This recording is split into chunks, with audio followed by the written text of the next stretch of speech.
Hey there, guys. It's Mia here. I'm so excited to be here with you today.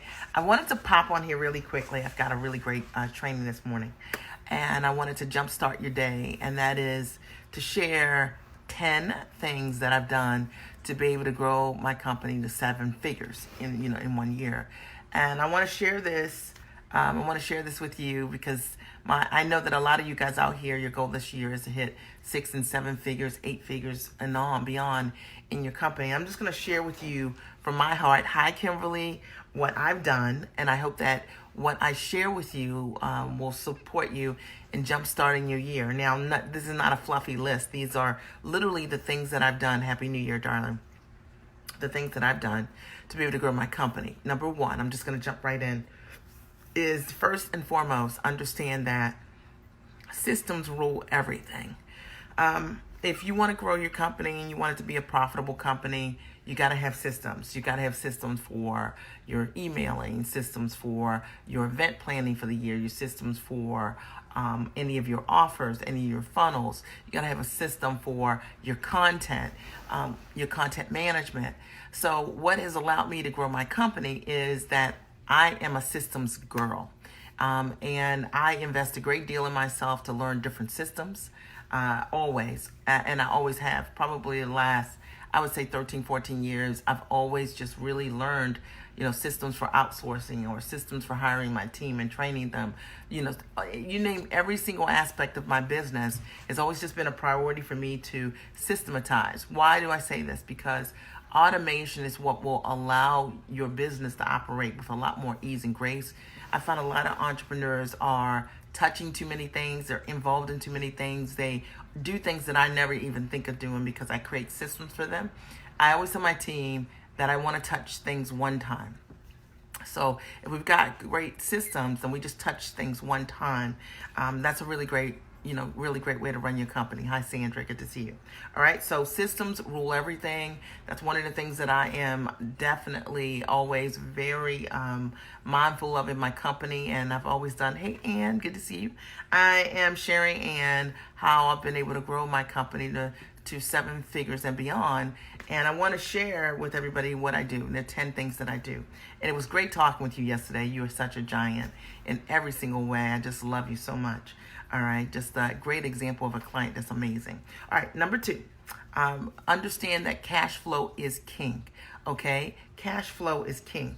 So I know a lot of times people like to focus on the revenue that the company is generating. You might say, this year I hit $200,000. But when you look at your bank account or you look at your cash flow, it might not reflect $200,000. Of course not, right? Because when clients pay you, sometimes they're paying you in contracts, they are on payment plans and things like that. So the value of a contract might be $200,000, but that might be over the course of a year. And so one of the things that I always focus on in my company and that I teach my mastermind clients is to track also very much their cash flow, because revenue is what will allow your ego to feel like, oh, I've done this. But profitability is what allows you to live in a way that makes you, you can realize the change in a true way. So cash flow is king. I always focus on my cash flow. The way I do it is I look at the amount of money that if I'm closing some business, if clients aren't paying me in full, and a lot of my clients pay me in full, but if they're not, then I focus on how I can improve my cash flow, collecting strategies with my customers. Maybe all clients don't have to pay you over 12 months. Maybe it can be 10 months or 9 months or 6 months or something like that, or 3 months. So really be thinking about your payment plans because cash flow is king. And I see a lot of clients who really struggle in this area, or sometimes businesses go out of business because they're not doing business. It's just that what they're collecting on the cash flow side isn't enough to make them feel like it's making a difference, okay? So that's one of the things that I always focus on is my cash flow. Really important. Why? Because that cash flow allows you to have some revenue coming in your company to cover some of those hard expenses that you have also. You got to pay for your team, you got to pay for your ads, you got to pay for your marketing, and you've got expenses within your own household. So if you don't have cash flow, your life really doesn't change, even if your business is growing technically, okay? Number 3, is that making sense? Number three. Okay. Always learn from people who know more than you. Okay. This is why, period. Like, that's like a basic, right? So it is the reason why I invest in high level masterminds. I'm a part of two right now. And I do it so that I can be around people who are achieving or growing in the same way that I am. One of my masterminds that I'm a part of, probably in that group, hey there, darling. Oh, thank you so much, right? Probably in that group, I am at the top of the profitability scale. But my coach is my mentor there. And the other group is just a bunch of eclectic entrepreneurs who've all done amazing things. And they really do challenge me thinking outside of the box and this idea of, growing my monthly revenue so that I can hit my goals. So it's so interesting because, like, right now, just looking at things like, okay, well, $200,000 a month or $300,000 a month, and doing that in a more consistent way. And it's nice when you're around other people. Hey, Renee, good to see you, in Constance. It's good when you're around other people who are doing that because they challenge you. They want to show you that it's possible because they're overcoming different problems in their businesses or putting in different systems, and they're willing to share. And I love being a part of masterminds with people who are like that, givers, go-givers. That's one of the things that I talk to you guys a lot about. Very important in any community. You got to have go-givers. And my greatest communities where I've benefited the most is because I've been in the company of people who have unselfishly given. They haven't kept a list of a checklist of what they've been giving. They just give, okay? Number 4. The fourth thing that I would share is that integrity means more than words. Integrity means more than words. So it's how you show up with honor. That's how I look at integrity. It's like how you show up with honor. It's so important, right? And I think when you're growing a large company, one of the things that I've realized is that, man, over the years, I've learned so many things. You have the drafters. The drafters are people who, sometimes you guys might have seen this in your own business. They come into your community and they are people that don't know anybody in the community, and they're like posting things to draft, right? They want to, draft, or they might come to your event and they're thinking about what they want. They're not thinking about adding value, right? And the challenge is that lacks integrity. I was telling my mastermind clients the other day, hey there, darling. My mastermind clients the other day at my retreat, on day 2, I walked out off the stage. I walked in the hallway, and there was a local coach. She had a camera. She was taking pictures of things, okay? And I suppose attempting to meet clients too. So it just lacks integrity, Hey there, darling Sandra. It lacks integrity. Okay, so always operate with integrity. A lot of times also you'll see that people think that, taking customers or trying to be visible. I've seen everything over the years. When I say taking customers, I actually had a situation once where clients had come to my event, and it was 5 or 6 of them. And one of the girls that came was not a client, but she signed up to work with me. And she then wrote my clients in a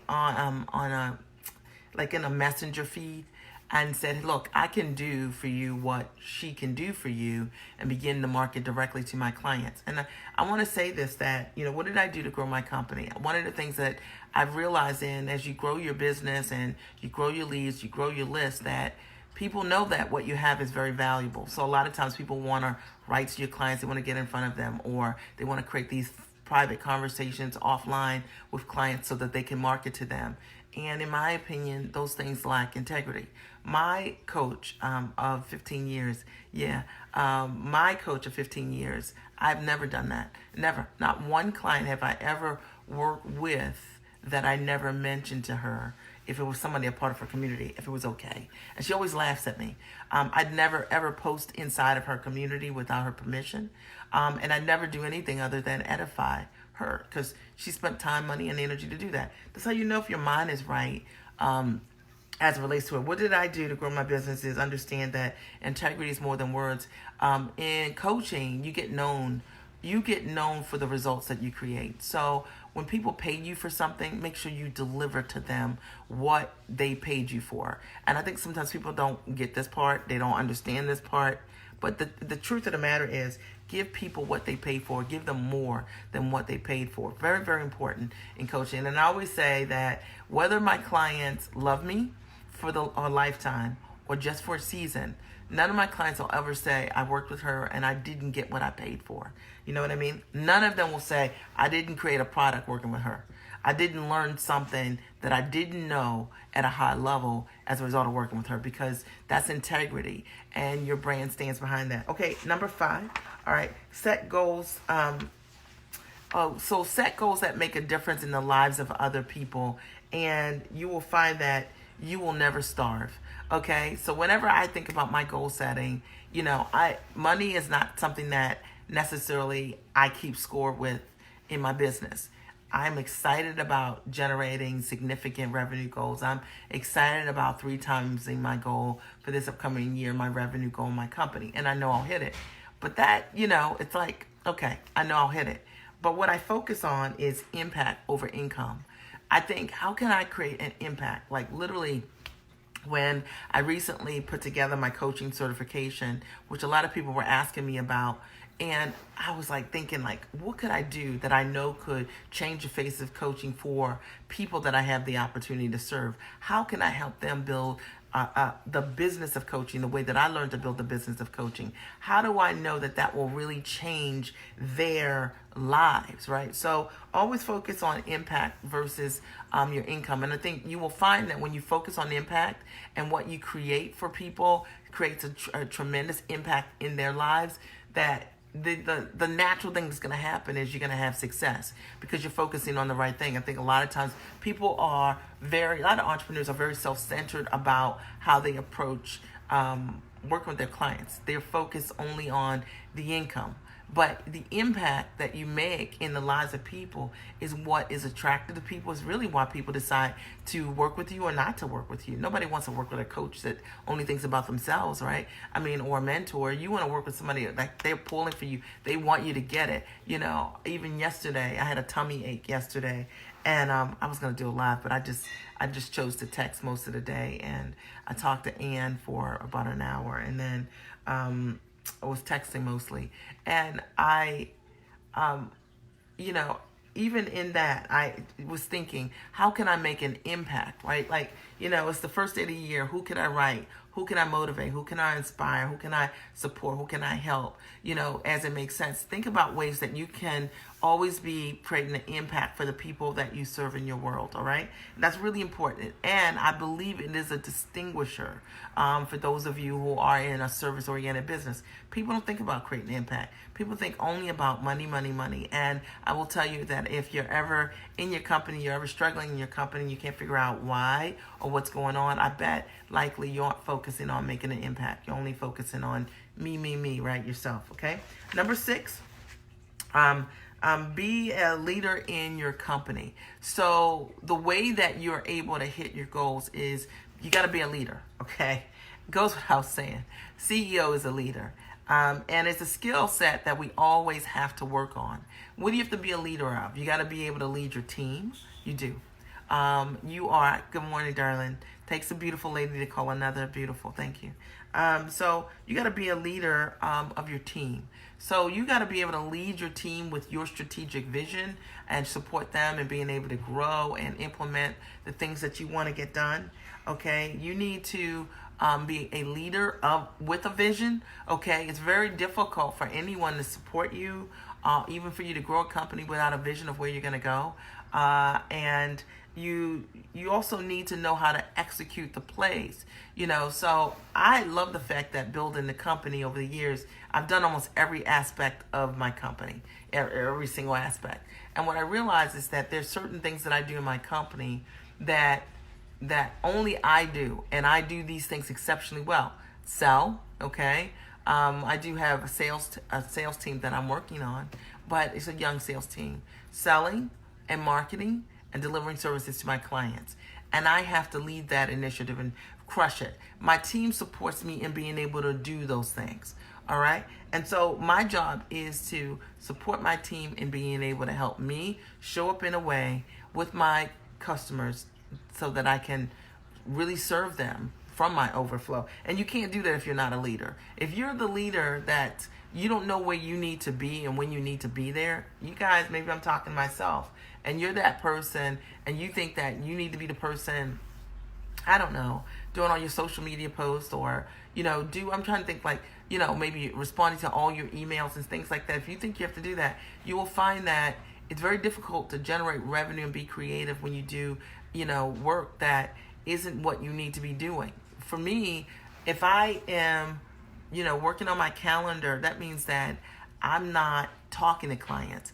If I talk to clients, I want you to think about yourself right now. Think about your premium product and what you're selling. If my average product is, I don't know, 10 grand, and I'm up trying to update my calendar instead of getting on the phone with a client, how am I bringing revenue into my company? A leader needs to know where they need to be, and why they need to be there. I'm talking to you guys, and I'm telling you, these are the things that I've done to be able to grow my company. I hope that this supports you, right?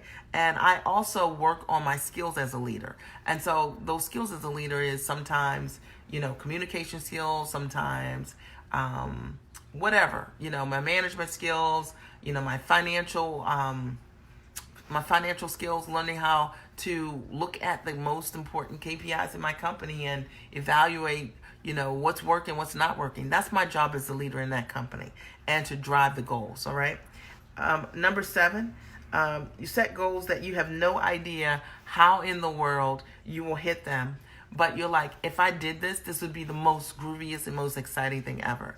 So every year I set commitments for myself.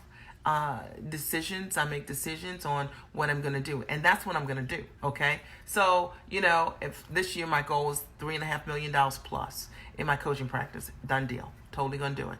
All right. So I then started thinking about it and said, what do I need to do to commit to this? What kind of work effort do I need to have? What kind of products do I need to have? How many of these products do I need to sell? What kind of events do I need to have this upcoming year? What's the marketing need to look like? What kind of team do I need to have if I'm going to do more live events? I'll do more live events this year than I ever have done. I'm very excited about it. But when you set that big commitment, that big vision of what you want to accomplish that year, now you get to back it up with a plan, with a strategy. And I love doing that.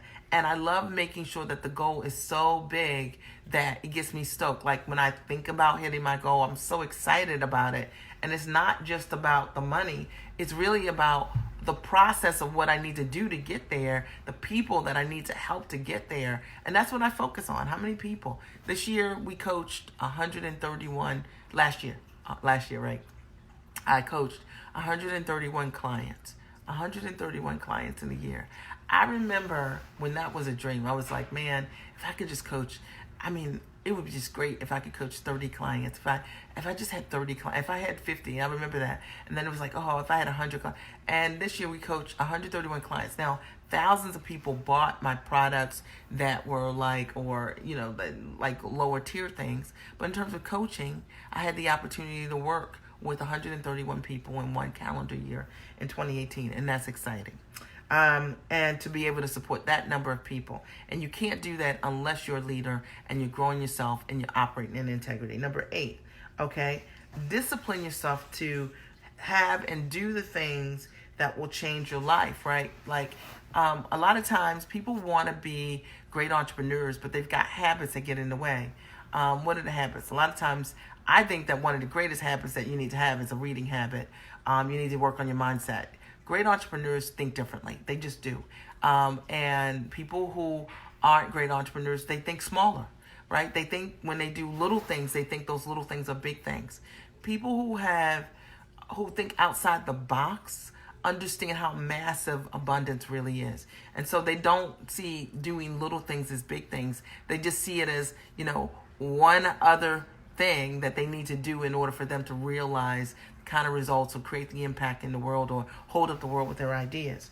But the way you do that is by self-investment. I believe this. By disciplining yourself to do the things that most people will never do. The reason that some people are more successful than others, I don't believe it's because some people are smarter or not. Because my clients are all smart. I work with great people. It's habits. If I look at a client who has been able to very quickly hit six figures in their company, grow their business, or very quickly go from selling a product for $150 an hour as a consultant to packaging what they have and selling it for $5,000, $10,000, $25,000, $100,000 contracts or more, what I realize per client, what I realize is that they have different habits. They likely are making more calls than most people. They're likely getting up early. They might even be working out. Likely they are. They may be meditating. They may have a prayer ritual that they have. And they have things that make them great. And I want you to think about this. If you think about your favorite athletes, or anyone that you've known that created significant success, likely they have systems that allow them to show up that way. They've got habits that are different than most. When people are in bed, Serena Williams is up doing things to grow herself physically and mentally so that she has an edge. And the question is, what are you doing to grow yourself physically, mentally, and otherwise so that you have an edge, right? Your own personal edge. It's not an edge against anyone else. It's your own personal edge. And this is something that I know to be true. When I got started 15 years ago, I worked on me, and I continue to work on me every single day. Am I perfect? Not perfect. None of us are perfect. And you want to know this. Clients aren't attracted to perfection. Clients are attracted to your imperfection. The truth of the matter is clients are attracted to your imperfection. It is you sharing who you are, being authentic, sharing what worked, what didn't work. One of the times in my life where my business was okay, but it didn't really grow like it needed to, was because I had these watered down messages because I was trying to be so neutral to every single person in my world that I wasn't saying anything. All right. You got to make sure that your people hear you. All right. And I think that the only way you can do it, I think one of the ways it's easier to do it is when you start doing that work on yourself and you become a lot more comfortable. Being yourself, being honest, you know what I mean? And not worried about what other people think about what you have to say. Say what you need to say, right? To be able to support the people that you want to work with, right? Your message needs to be clearly targeted to them. Number ninth thing that I've done, we're almost there, is I've always just worked with the right clients. I can't say always. That's not true. I've always worked with clients that have been incredibly smart. That's true. But one of the things that I learned over the years is that what I wanted to work with were people who were go-givers. Now, it's very difficult to build the kind of coaching community that I've come to. Thank you. Great clients come from great relationships. Absolutely. It's very difficult to build an incredible community if you don't have go-givers in your community, the kind of community I want to create. So, I interview all my clients, and I get better at it as the years go on. I'm better today than I ever have been. And I've learned that you want in a community, I want for my people, for them to have people who are willing to sow back into the community. Not people who just want to take whatever's in the community, but they want to add value to other people in the community. How do you add value? You add value by sharing a story. You add value by letting them know a win or something that you've done. You add value by unselfishly giving without listing a list of what you've given. And the thing is, that's the right clients, okay? And that's really important when you're interviewing your clients that you work with the right people. They need to be, I think your own ambition level and above. They definitely need to be investors. And, I prefer to only work with people who can say yes right now. Okay? There's something about that person that's like no sense of urgency. They want to work with you, but they don't have to work with you now. Like they're fine, in a month from now, starting their business or whatever. Those people are not my ideal clients. Because if I look at my ideal clients, I look at the people that have created the greatest results. They've been my people like Tammy, who said yes right now. And then within 2 weeks, she signed up. Within 2 weeks, she closed her very first big contract, with over a couple of months, really did significantly well, closing multiples, six figures in her company. And she's very humble about it. But she's a worker. She's an implementer. And I love clients like that. People who do the work, who don't talk the work, but do the work. And so you need to work with the right people. Look at your products. Look at what you're offering. Make sure you're working with the right people so that they get results. Because here's the thing. If you take on every client there is and your clients don't create results, then guess what? That people don't get to know you and your company for results. So you really do have to make sure you're targeting the right people. I also look at it in terms of this. In my company, I don't have a lot of refunds. I don't. I mean, in the coaching industry, it's common that people have like 40% refund rate. Can you imagine? That's crazy. And that's not the case for me at all. Out of 131 clients, I had 8 slow pays last year. 8. Okay, not even 10%. And even the slow pays paid me 40% of what they owed me, okay, or on a payment plan. The fact of the matter is, I know that is a direct result of me interviewing my clients. 3 years ago, I did not interview every client, but now I do. And the caliber of the client that I work with is so much better. And the right client to me is equally a person that, as a result of being in a community, values the community that they're a part of. Like, imagine you could be a part of any world ever, but you're part of our world here in Mom Strategy, having an elevated conversation. Then that should mean something to you, because you've gone other places and seen other things and met other people and haven't had the same level of caliber. So the fact of the matter is, I'm looking for people who always value the kind of community that we have and that want to add value by either bringing more people in, or who want to add value by adding value, sharing their journey as well, knowing that their story will grow somebody else to take action. Okay? And you cannot grow a great business with selfish clients. You can't. Okay? Because everything becomes about them, and that it takes away. You really need to work with people who really add value. And the other thing I would say is also important in the right clients. In my opinion, you guys don't have to agree, but I believe the right clients edify their leadership, and they don't do anything other than that. I think about myself. I'm in my coaches community, 2 of them. One is a mastermind in my coaches community, and that's all I ever do. I edify her. Why? Because I've learned so much. I've created great and amazing results with her, whether she was trying or not trying. If I look back over the last 15 years and I look at, any pitch I've had, a book I've written, a campaign I've run, and things that I've run by her, and as a result of it, the level of elevation that has existed in my world, how could I not? How could I forget? How could I be blinded by that? And so you want to work with people who get that. And I'm just sharing with you what I look for when I'm interviewing my clients. Number 10 is over-deliver. I think this is why I don't have refunds. I believe it is the number one reason why people never ask for a refund. Never. I don't know that I had one because of a death in a family. That's it. Last year. One. And that wasn't even a refund. I just decided to let the client handle, their emotional, what they were dealing with emotionally. It just wasn't the right time. So that's that. Okay? Over deliver. Whatever they're paying you for, whatever your clients are paying you for, give them more than they have even imagined. And this is why I do it. Because whether a client decides to stay with me long term, whether a client decides to leave or come back, because coaching is that way. Clients leave, they come back, or they're with me for the long term. What I know is if a client leaves and they go somewhere else, one of the things that they will always say is, wow, that's all I get? Because if I were on the phone with Mia, there'd be more than 10 questions answered here. You know what I mean? Oh, is that all I get? If I were on with Mia, she would share the resource. She would give me the list. She would explain that to me. So what I do is I over-deliver. And the way that I'm able to over-deliver is because I grow a profitable company. I want you guys to hear me on this. A lot of times what happens is if you are not selling your products in the way that you need to be, and meaning selling those products under $2,500, not premium products, and you're not bringing in the income, although you might be busy with clients or whatever, you're not bringing in the kind of income that you want, it's very difficult to over-deliver because like you're short on time. You got to keep hustling.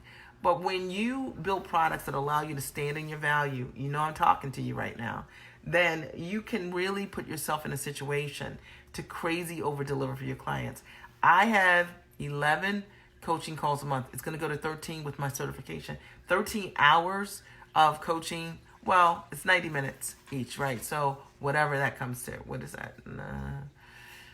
21 hours a month, maybe, with a like 21 hours a month, maybe on a coaching clients a month. Um, I'm waiting for that. You know what I'm saying? I'm waiting for the coaching call. This is what I've been waiting to do all week. You know what I'm saying? Because I don't have that many calls. I only have, it'll be now 13 calls once we kick off with the certification. 13 in a month. 13. That's it. I can over deliver because I built my business in a way that's profitable. When I get on that call, that's why I'm there. If I have to be there for 3 hours, I'll be there for 3 hours. And so what I want to tell you is that over deliver for your clients. My coach's coach, who is amazing, is that way. And he's an over deliver kind of guy. I've always been that way too. I come from a significant customer service background. I worked for Citibank for many years. One of the things that I've always appreciated is when people give you a little bit extra than what you paid for. I do think that clients have a responsibility to being able to see those extras. I think sometimes they don't until they leave and then they come back. And I would say, good riddance, like, okay, because the thing is, over delivering allows people to have perspective around who you are, how you show up, and really how you care for them. And that's how I see it, and I hope that those of you who are in my community, you know how I feel about that. I am never going to have a client waiting for me on a coaching call they paid me for. That's ridiculous. Never, ever. It's not about me. It's about them. I am clear. I clear my week for that. That's what it's all about, and getting my team to support me and being able to make sure that my clients get exactly what they need. And I will tell you, over-delivering equally is the service that you provide on the back end. Whatever the promise is, deliver that promise. Over-delivering is making sure that clients aren't paying you for something, and some people aren't paying you for the same thing. That ain't cool. So what I mean by that, you know what I mean? That, if you have a client and this client's paid $5,000 for something and you told somebody else they could buy the same thing for $12,000, that's an under-deliver. That means that I trusted you, that means you're not, that's not cool how you show up. So, those are my 10 things. I need to take my daughter to school shortly, so I'm gonna recap. Let me know your favorite aha right now, and I'll shout you out. I mentioned today 10 things that I've done to be able to grow my company to 7 figures and beyond. So the first thing is I systematize everything, and that's everything. Number 2 is to know that cash flow is king, right? So it's easy to focus on your revenue, but sometimes if you don't focus on your cash flow, even though you might have a great revenue, meaning you signed and closed business, based on how people are going to pay you, you might not have good cash flow. That's really important, cash flow, because that allows you to be able to pay your vendors or do your advertising, things like that, okay? So if you don't like where you are with that, look at what you're collecting on each of your contracts. Number 3, learn from people that know a lot more from you and hang on tight. That's what I do. I've been with the same coach for 15 years. 15 years, okay? And the fact of the matter is, she'll be my coach for life. I've learned a lot from her. We're very different people, we're very different people, but there's a lot that I have learned from her, and I appreciate from her, and I understand that I don't have to approve of every area of her life, although I think she's a great person, to learn from her. It's business, and I've learned how to do business from her teaching me how to do business, okay? Period, okay? And I say this because we laugh about this. She has a spiritual coach that she goes to, and it's not my thing. I'm like, that ain't my thing, okay, at all. It's not my thing, okay? But it's a separate thing. It's like, that's her thing, not my thing. But she can teach me about a funnel. That's it, okay? Teach me about a funnel. It's separate. And I think sometimes people get so caught up in stuff that does not matter. It does not help you move forward. You know what I mean? Does somebody wear a pretty dress or something silly? I don't know. But the thing is, you got to focus on the thing that will grow you. And when I look at over the years, all the teachers that I've had, she's a person that has taught me things, maybe according to my learning style. I've been able to learn what she wants me to do in a way that I'm like, I got it. I understand exactly what I need to do with that campaign. I understand why I need to do that. And because of it, I'm able to create success. So figure out who that person is for you. It might be one or two people. Likely, I'm not that person that can work with like 10 coaches at one time. Some people can do it. I don't understand how. Most often, they're not implementers. I usually have one or two, and then I have some specialists that maybe help me with one area that I'm looking to work on. Number 4, integrity is more than just words. Your integrity is how you show up. All right, and how you add value, and it just simply is. And I think sometimes that people think that you think that integrity is just maybe your title or your stature. Hey, Bobby, but it's not. It really is. It's more than words. It's what you do. All right, and that's really important to understand that. And making sure that if you're a part of somebody else's community, how you show up with integrity in terms of your posting, your communication, your intentions, things like that. Okay, number 5, set goals to make a difference in the lives of others. Remember, impact versus income. So here's the thing. You're going to make great income if you create great impact. So think about what you're doing. And then think, how can I have a greater impact on the lives of the people that I serve? Hey there, darling. How can I create a greater impact in the lives of other people? And if you make that your focus and your center, which is my focus and my center, for any program that I'm creating, I think I put the customer first, and I think, how can I help this person grow their brand, write their book? You know what I mean? Create their premium product. How can I help them do that? And in a bigger way, how can I help that person connect to what media they need? What can I do to help them? And then when I focus on that, your income is naturally going to grow as a direct result of you helping other people reach their goals. And I know we've heard people talk about it before, and we, it's a cliche, but it's true. Number 6, be a leader in your company that can grow your team, that can drive your vision, and that can execute your plays. And that's really important. To grow a great company requires that. It requires leadership. It really does. And I think sometimes as the CEO in a company, you've got to work on you as a leader. I've had to work on me and grow myself as a leader, and I continue to do so. I can't say that I'm there, but I'm a better leader than I ever have been. And my goal is to learn from other leaders, other CEOs who have bigger businesses than me. That's why I have a coaching call today with my client, my coach at 4:00 today. Why? To talk about some administrative things in the business. She helps me to grow my business. She helps me to be a better leader. She shows me how to execute in different ways, how to run a bigger business. And that's the value for me. Okay. And I love making investments like that. Number 7, set goals that you have no idea how in the world you're going to do it, but you think, if I did do this, this would thrill me. All right. I think sometimes people just set goals that are way too low. I set commitments with myself. I'm like, well, that's what I'm going to do. Every single time I've ever hit a big goal, I've always set a big commitment. Okay. I got to leave in a couple minutes, guys. Number 8, discipline yourself. All right. Got to understand that success, growing a great company requires discipline. Grow your mindset. If you don't do anything else this year, grow your mindset. Grow how you think. Okay? Grow how you think. And you'll hear differently. When you grow how you think, you hear differently. When you're not growing your mindset, it's easy to synthesize, filter things in a negative way, or take things personal because of how you synthesize things. I've learned that. I'm not a person that's easily offended. Why? Because I realized that sometimes people have told me things that maybe I didn't like to hear, but it was the truth.